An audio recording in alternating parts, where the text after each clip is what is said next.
Well, Hamas, not unexpectedly, is not totally complying to the peace agreements that Trump has made. Beyond this, we also are going to be able to look at some more strikes that Trump is doing, targeting the drug narco-terrorist industry. And not only that, but we have some smaller stories to look at today. And Ukraine is back on the scene.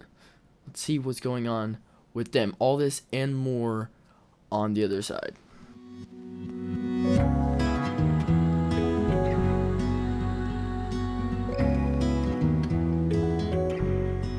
The last attack or strike that Trump did was on October 16th. The U.S. military conducted a drone strike on a vessel that was believed to be trafficking drugs in the waters, kind of off of Venezuela. I think this is like the sixth attack that the U.S. Military has done since September under Trump, that's pretty insane. It's pretty insane. There are actually two survivors in this group of people. One is confirmed dead, but there are two that are survivors.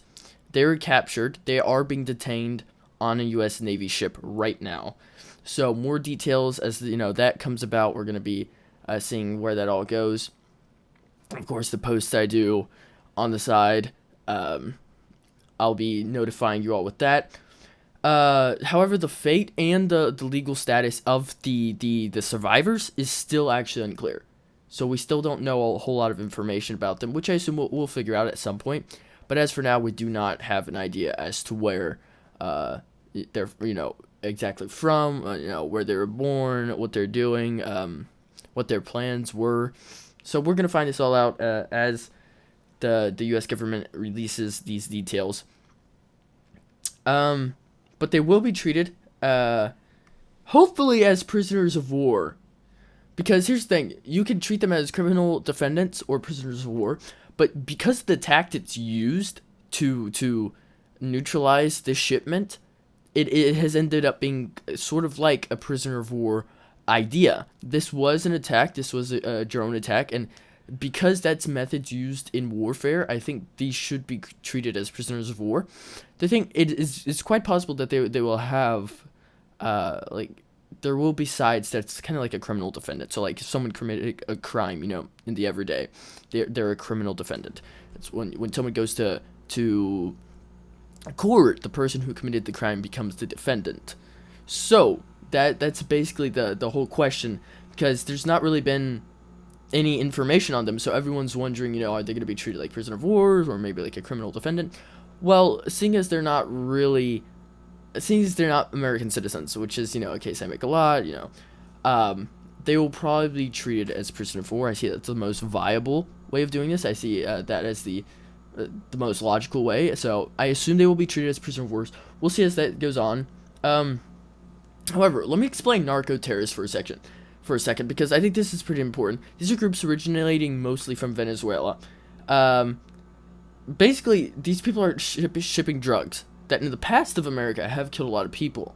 These are the drugs that lots of people complain about, that illegal immigrants were bringing in, those 10 million illegal immigrants that came in during Biden's administration. That's what is being talked about here when we talk about narco-terrorists, or people that are bringing in drugs that will kill our youth. And so, like, my age group mainly is the group being targeted.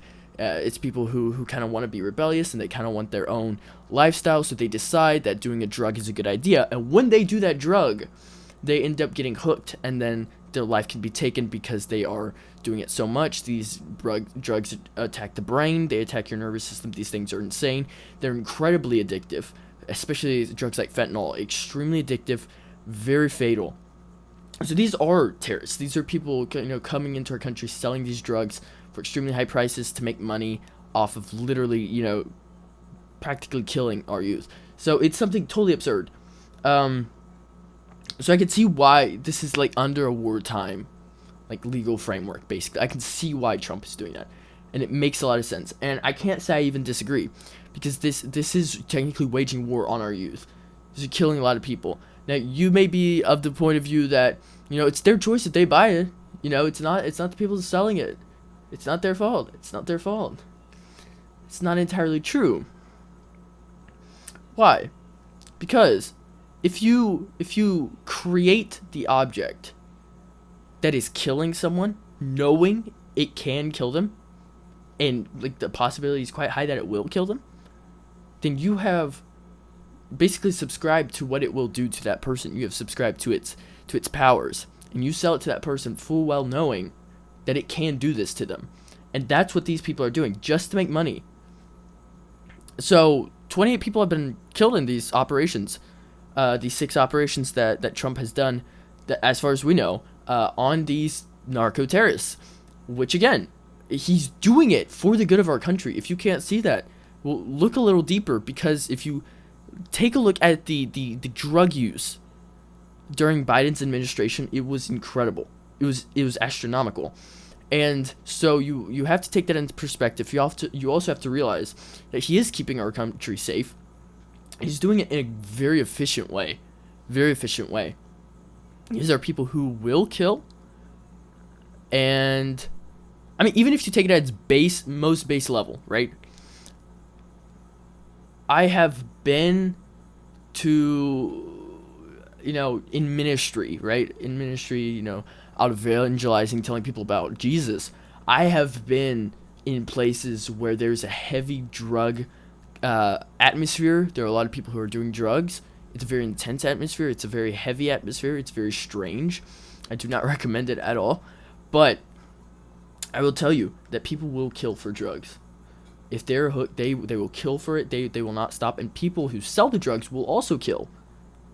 They want money. That's all they care about. They don't really care about the people who are getting the drugs. They just care about their money. You, as the consumer of those drugs, have become basically a large dollar sign to them. So that's how they see you, not as a person. And I'm actually quite sure that many of the people buying the drugs know this. They just choose to ignore it, which is not good at all. Venezuela actually did condemn the strikes. They called them extrajudicial executions, and they urged the UN Council to investigate, which is insane because, I mean, they know what these people are doing. Now, they're of course, the family members of these people are, some of them have called out and they've been like, I want to see the U.S. prove that there are actually drugs on these shipments, which, okay, that's fair. That's fair. That's fine of you to ask. That's fine of you to ask. I can promise you this, that the U.S. Military has the ability to acquire information that you do not have as a regular citizen, especially Venezuela, which is, as we all know, is in a horrible situation right now. So we all know exactly how that is. And you can't expect the people of Venezuela to understand fully what's going on. Now, there are those that do understand, but they are being filtered. They are having, an entirely kind of brainwashed system because of exactly who how their government is being run, which is horribly. It's socialistic. So I understand having a loved one lost in this, but that's kind of part of life. Having a loved one who's gotten into criminality and gotten into a way of life that's less than prudent. That's exactly what you've gotten yourself into. So that's something else to keep in mind. There has not been really like an official public statement yet about this whole attack from either the White House or the Pentagon or really anyone. However, it's definitely Trump stepping up, definitely trying to keep our country safe, which he's done, and he is doing. I think I brought up the point of Washington to see how quickly he cleaned it out, and he can do that if you allow him. If you allow him as a citizen, if you allow him to make these big moves, it's very good. It's very good what he's doing. Definitely putting America first. The government shutdown, however, is continuing into day 17. That's incredible. That's actually ridiculous. Guys, 17 days. 2 weeks and 3 days of the government being shut down. And why is this? It's because the government, let's just say that it's a little topsy-turvy right now, shall we say that? The Democrats don't want to listen, and the Republicans are not all together on this. Everyone's divided, and everyone's really mad at each other, and everyone's thinking about themselves. I will say this. I will quote a very good movie right now, just so you all get the idea. The Lego movie, Abe Lincoln in his rocket chair. He says, a house divided would be better than this. And I must say, Mr. Abe Lincoln on your rocket chair, I do agree with you on that point. Goodness gracious. People do not know how to communicate at all. There's no communication. And when there is communication, it's like insults. It's talking about putting someone in prison. Or, let's just be frank, it's talking about your golf game, okay? So, this is basically the insults being traded here. And I gotta be frank with you. I feel like, for the government to move forward, we need to have some real talks. Some real talks. This is the third longest government shutdown in history, by the way. There's your tad bit of trivia knowledge for the day. And it continues to, literally, to the Democrats, their refusal to negotiate seriously, like, at all. They don't do it. They're demanding expanded healthcare subsidies, including, this is, again, for undocumented immigrants, which I know I've said a lot, but I'm just, which Republicans really oppose, by the way. That's why America voted in Trump. One of his big things was get America safe again, get America to be America first again. That's all, Trump is all about that. Trump is all about that. And shutting down the government because you have beef with people that want to give help, that want to give health benefits to veterans, get them in front of the line, and you want it for illegal undocumented immigrants, I think it's totally absurd.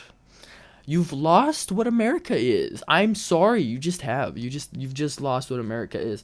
America's America first. America is not Diego from Mexico first, okay? America's America first. You see what I'm saying? Okay, good. The GOP insists on protecting American taxpayers by cutting funding to sanctuary cities and phasing out temporary protected status, which is TPS for short, for 700,000 Venezuelans who have quite overstayed their welcome. Okay, so very good. Very good. Make the cuts you must. Make the cuts you must. Thousands of federal workers are still furloughed, by the way. So, IRS, SNAP, SNAP, they're all facing interruptions right now.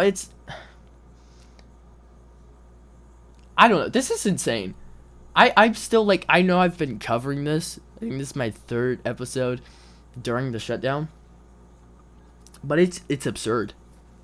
I don't even know what to say. I don't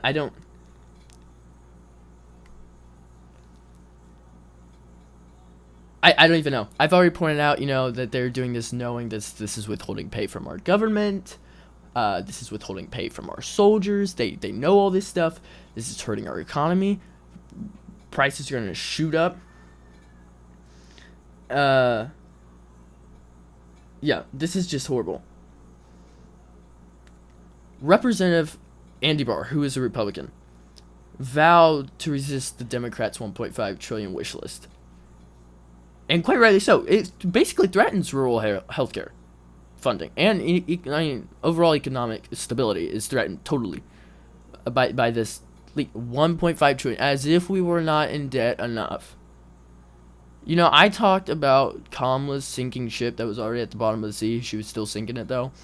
Like, our country's doing the same thing with our debt. Remember when Trump went in and he was doing all these cuts with Doge and everything? It's like, grab the chainsaw out, cut. And the Democrats were freaking, Yeah. Well, now they want $1.5 trillion more. Great. You guys are so smart. I hope you realize that. You're so smart. And then the Democrats blame the Republicans. listen, I'm not saying all Democrats are on the board. I'm not saying all Republicans are on board with the Republicans. So ultimately, there's the right side, which wants to reopen the government and not blow money on people that don't belong in this country. Okay? And then there's the wrong side, which wants to keep it closed because they want to give money to Diego from Mexico.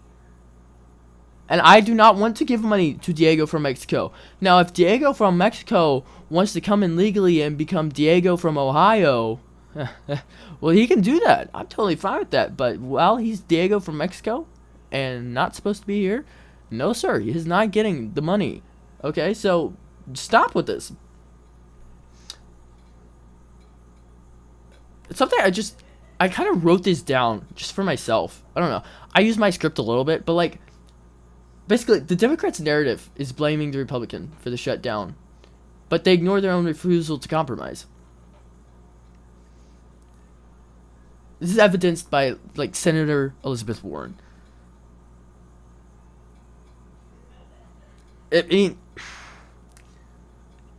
messed up stuff. I mean, she's attempting to, like, scapegoat the GOP's effort to curb away the healthcare cost. Whatever. I don't know. It's pretty insane. It's pretty insane stuff, really. At the end of the day, you're keeping it closed because you want to give money to Diego from Mexico, Jose from La Dominica República, and Martini from Venezuela. And why not throw in Pedro from Brazil? Okay? I can say Pedro. Certo. But I thought it would be a lot more funny if... You get the point. Anyhow, President Trump, however, is advancing on that America First policy on Ukraine this time. Foreign policy. America First foreign policy is amazing. Okay, because let me put it this way. As an American, we want American first, right? As a Brit, you should want England first. As a German, you should want Germany first. As an Australian, you should want Australia first. As a Canadian, you should want Canada first. Cannot speak today. Canada first. I really don't cut out anything in my podcast, so you guys basically get raw cut meat. It's amazing, right? I know you're impressed. Don't lie. Anyhow, I'm getting distracted here. What I'm saying is that everyone from their own country wants their country first. That's what you should want, at least. If you're patriotic, you want your country first.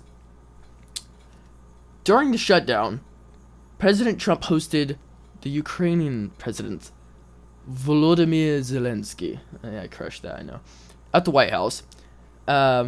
He was demonstrating really good leadership.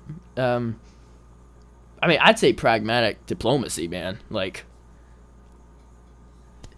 he's pressuring Putin, Trump is, to end the war. But the U.S. military has already made multiple offers to Putin that Putin has rejected. But we'll see what happens here.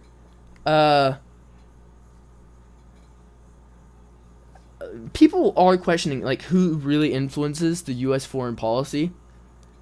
But, I mean, people who support Trump, I mean, they're highlighting, like, his clear warnings to Russia. No, he's made multiple clear warnings. I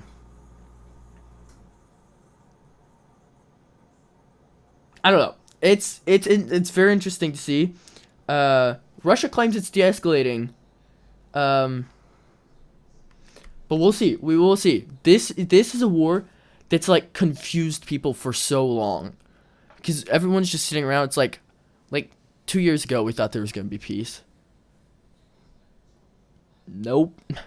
We're gonna keep going. Okay, we're gonna keep going. This war will never end. Let's just put it that way. This war will never end. You guys can rot while Russia and Ukraine fight it out. It's never gonna win. And multiple times, Trump has been the strong leader. He's gone in there. He has made direct deals. He has told, this is what I want. This is how I want it done. Let's have peace. And again, it's rejected by either side. There's always something that they don't like about it. It's like two toddlers playing around, and Trump's the little daddy, the little babysitter. It's got to go help them out, okay? Like, if you wanna end the war, Okay, like, if you want to end the war, then be peaceful, but also be flexible. There's no flexibility in between Russia and Ukraine. It's me, me, me, me, me. Which, to be fair, they're doing their country first policy, okay? So I can't totally blame them, but at the same time, I do blame them. I think they're acting very childish. Here's a very interesting thing. Just kind of a side little story. I have to get into this. And I know everyone's going to be like, oh no, please don't talk about the Epstein files. I'm talking about them. Here we go. The Epstein files. Very interesting enough. Everyone's like, everything's in the shadows, you know? Trump hasn't really brought anything out. Then they released the 1 minute of footage that was missing. And basically nothing happens. I watched the 1 minute of footage. You see someone walking in the background, like way off in the distance, not even close to Epstein's cell.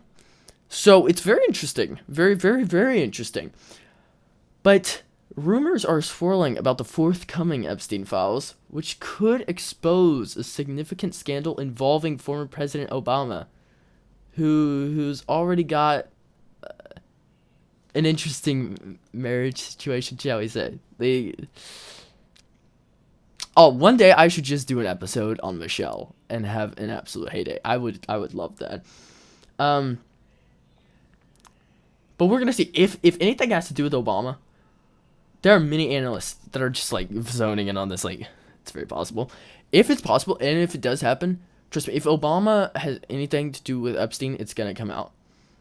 It's going to come out because that's how Trump is. However, if there are people in the government attempting to save themselves, and they know by revealing Obama, they in turn will also be revealed, it may stay under the ropes. I'm going to look into this. I am starting to get slowly more invested into the Epstein files because I never wanted to be, right? I'm so tired of the Epstein files. I wish we all just knew the answer, but sometimes that's just impossible. And so we've got to study out, we've got to figure it out, but we'll see what happens there. It is very interesting. So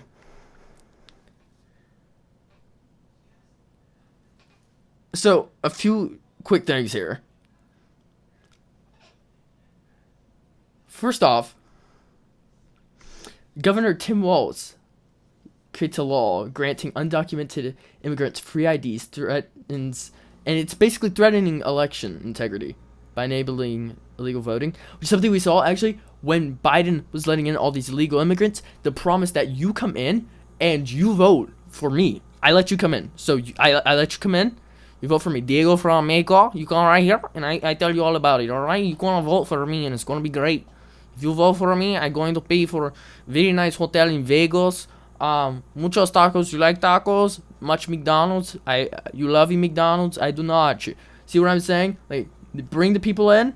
I promise you this. Now vote for me because I brought you in. Okay, so that's basically how it works. And now, undocumented immigrants are getting free ID. Wow. It's Minnesota, people. It's Minnesota. We gotta save Minnesota. Okay, we gotta save them. We gotta save them. Yeah, not great. Moving on to something a little bit better. Not better, a little bit more interesting, and something that will kind of take our mind off of the corruption happening in our country. Let's look at the corruption happening in other countries. It's always fun. We should name this segment International Corruption. That's always the world burning up in corruption. That's great. The Middle East and South Asia, the tensions are rising, alright? The Gaza ceasefire, right? There's a fragile peace set up between Israel and Hamas. Israel released Palestinian prisoners of war. Hamas freed its hostages. There's a big difference between those words. These are people that were kidnapped, stolen, did not deserve what they got. And Israel just basically had prisoners of war. Trump's peace plan emphasizing shared interests over idealistic values, successfully ended 2 years of conflict. However, it did draw terrorism. Sorry. Well, it did draw terrorism, but it drew a lot of criticism from pro-terrorist groups. And here's the thing. Especially Europe. Europe is like madhouse for terrorists right now. Europe is in a really bad situation because there's a lot of illegal immigrants and a lot of radical Islamists. Radical. And there's no peace. Do not feel bad. Do not feel bad for these radical Islamists. Do not feel bad for these radical terrorists. Do not. If they die, do not feel bad for them. These are people that will kill, and they do not care about the people they are going up against. They believe in one thing, and that is the extermination of those who do not agree with them. That is how they think. Do not feel bad for them if Trump nukes them. Do not feel bad. Hamas announced that it returned all the hostages remains it could currently access. However, specialized equipment are actually still needed to get the rest. Probably due to like the extreme damage in Gaza. There's a lot of blown up stuff. A war just happened. But so far, only about 1/3 of the remaining deceased hostages have actually been returned. Which obviously is frustrating a lot of people in Israel who want the remains of their loved ones back and they're not getting them. And they were promised them. Hamas says it's basically fulfilled what it said it would do in regards to living and deceased. It can get as many as are accessible. The rest are, I guess, just lost. But the Israeli Defense Minister, Katz, I don't know, Katz, I think, Katz, criticized the slow pace because he's basically calling for contingency plans to defeat Hamas if the group fails to comply with the ceasefire agreement, which obviously it's a ceasefire, but it's agreement, so they must meet their terms. If they do not, they have violated the ceasefire. The ceasefire is technically no longer in effect. So they are basically asking to be blown up. That's what they're doing. They're basically asking to be blown up, which is no. Do I want innocent people dying? Not at all. Of course not. But these people are killing innocent people to ultimately get to their solution, which is obviously very not cool. So, if a bomb must be dropped, if a missile must be launched, if a drone must be used, then so be it, if it will save lives in the long run. Why were Hiroshima and Nagasaki bombed? Because in the long run, it saved more lives. Never a solution you want to come to. Never. But sometimes it must be done. It must be done. And that's the very unfortunate truth of war. It's very unfortunate truth of war. U.S. President Trump, however, did warn that Israeli forces could resume military operations against Hamas as soon as I say the word, quote unquote, if Hamas does not uphold the ceasefire terms. Israel is preparing for renewed fighting. They're still coordinating with the U.S. on strategy, all of that. But it's very possible that we might see some more fighting, which obviously everyone expects. Nobody really is like permanent peace in the Middle East. Peace in the Middle East. But, I mean, that could last for like 3 days. The way these people are, it could last for 3 days. However, significant tensions are still persisting, including continued Hamas control within Gaza and reports of the group conducting mass execution of Palestinians to regain control after Israeli troop withdrawals. Just to give an idea of what Hamas is doing, basically they are executing people in the street. Hamas just conducted multiple public executions. They're targeting Palestinian rivals, alleged collaborators, with people outside or people that are against Palestine. On October 14th, there was a video that was circulated. It basically shows masked gunmen with Hamas green headbands, the one you often see, publicly executing 8 men accused of collaborating with Israel and other crimes. These executions actually took place in a crowded street in Gaza City's Sabra neighborhood shortly after a U.S. brokered ceasefire went into effect. This was during the time that Israel was withdrawing troops from Gaza. They're now taking their own citizens and executing them. No trial. No. It's not fair. There's no fairness to it. They're basically just trying to reassert dominance over the territory and just put fear into everyone. Hamas accused the victims of criminality and collaboration, obviously with anti-Palestine people, though these extrajudicial killings were without any formal legal process at all. Like there was no justification, there was no trial, there's nothing to make sure that these people had actually done what they were accused of. They were just shot. They were just killed in the streets in front of many people. This was a crowded street, absolutely crowded street. And this is why Trump is threatening to go in. He says if Hamas does not disarm themselves, if they do not give up their arms, he is going to blow them up. He's going to destroy them. He's going to wipe them off the face of the map. And I cannot think of a group that deserves it more right now than Hamas. They have caused terror in so many hearts. They have killed. They have ended the happiness of so many families. They have destroyed futures. And yet people still somehow defend what they're doing and go after Israel. Hamas is a terrorist organization killing the people that you, woke people, you are defending. The Palestinians you are defending are being executed by the people who are fighting Israel. Make that make sense. You cannot. Facts say that Hamas is a terrorist organization and that by being against Israel and supporting what they are doing, you are subscribing to the execution of innocent people who were not given a fair trial, just killed on the streets, just shot. So let that sink in and tell me how you feel about that. And let's move forward as a country. Let's actually look at what people are doing. Don't just listen to brainwashed news. Don't just grab your favorite news channel that's super keyed into the political side you're on and just go watch them and eat them up. No, go study. If you look at what these people are doing, they are terrorists. They are absolute terrorists. Okay? They execute people all the time. And I know this is kind of outside the realm, but it really connects. In Mozambique, there were just multiple Christians. I think it was 17 Christians were just executed, beheaded in Mozambique because people hate Christians. And these are the same kind of people. These are the same people who are Islamists. They're the same people who ultimately believe in the same religion. And it's that Middle Eastern feeling of dominance and you must believe what I believe or you will die. You will die. And by supporting that, you are supporting the deaths of these people. So let that sink in. Swallow that pill. Let it work in you.